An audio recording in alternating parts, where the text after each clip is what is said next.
মধ্যপ্রাচ্যের আকাশে যখন প্রতিদিনই ঘনিয়ে আসছে যুদ্ধের মেঘ, ঠিক তখনই এক ভয়ঙ্কর আশঙ্কা নতুন করে আলোচনায় উঠে এসেছে। ভেনেজুয়েলার প্রেসিডেন্ট নিকোলাস মাদুরোকে যেভাবে নিজ দেশ থেকে তুলে নিয়ে গিয়েছিল মার্কিন বিশেষ বাহিনী, ইরানের সর্বোচ্চ নেতা আয়াতুল্লাহ আলী খামেনির ক্ষেত্রেও কি সেই একই ছক আঁকা হচ্ছে? এই প্রশ্ন আর নিছক গুজবের পর্যায়ে নেই, কারণ সাম্প্রতিক কিছু ঘটনা প্রবাহ এই আশঙ্কাকে ক্রমেই বাস্তবের কাছাকাছি নিয়ে যাচ্ছে। ইরানের উত্তরে অবস্থিত প্রতিবেশী দেশ আজারবাইজান। সাধারণত এই দেশটিকে ঘিরে মার্কিন সামরিক তৎপরতার কোনো দৃশ্যমান নজির খুব একটা নেই, কিন্তু ইরান যুক্তরাষ্ট্র উত্তেজনা যখন চূড়ান্ত পর্যায়ে, ঠিক তখনই আজারবাইজানের রাজধানী বাকুর আকাশে দেখা গেছে এক রহস্যজনক দৃশ্য। একটি বিশেষায়িত সামরিক পরিবহন বিমান অবতরণ করেছে বাকু বিমানবন্দরে।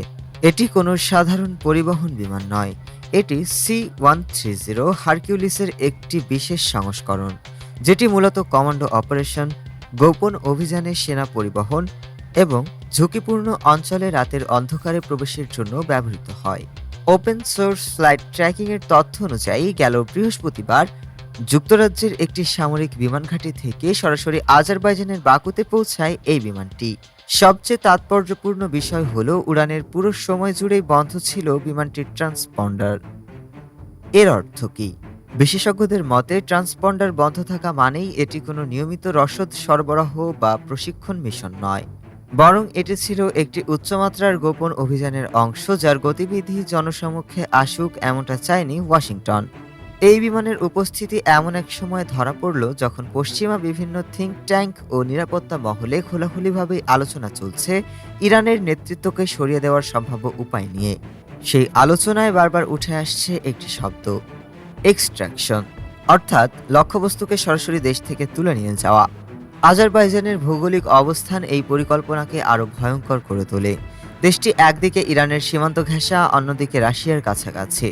অর্থাৎ বড় ধরনের যুদ্ধ শুরু না করেই ইরান ও রাশিয়া দুই শক্তিকে কৌশলগত চাপে রাখা সম্ভব। এই কারণেই বিশ্লেষকরা বলছেন আজারবাইজানকে নীরব ফ্রন্টলাইন হিসেবে ব্যবহার করছে যুক্তরাষ্ট্র। এই বিশেষায়িত বিমানটি যে সংস্করণের, সেটিতে রয়েছে উন্নত নেভিগেশন ব্যবস্থা, সুরক্ষিত যোগাযোগ প্রযুক্তি এবং নিম্ন উচ্চতায় রাডার এড়িয়ে চলার সক্ষমতা।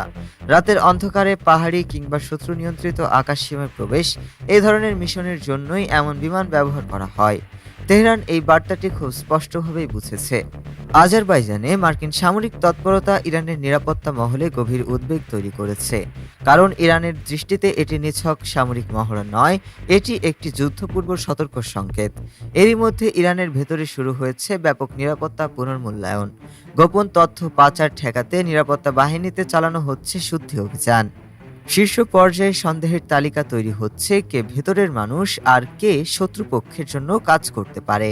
কারণ ইতিহাস ইরানকে একটি শিক্ষা দিয়েছে: ভেনেজুয়েলার ঘটনার মতো অপারেশন কখনোই হঠাৎ করে ঘটে না।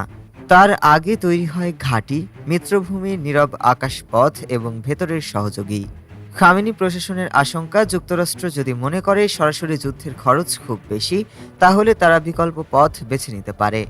আর সেই বিকল্প পথ হতে পারে নেতৃত্বকে লক্ষ্য করে সীমিত কিন্তু বিধ্বংসী অভিযান।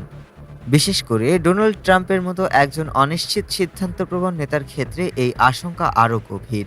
তেহরানের বিশ্বাস, ট্রাম্প প্রশাসন শেষ মুহূর্তে যে কোনো ঝুঁকিপূর্ণ সিদ্ধান্ত নিতে দ্বিধা করবে না। এ কারণেই ইরান এখন প্রকাশ্য ভাষায় আরও কঠোর হয়ে উঠছে।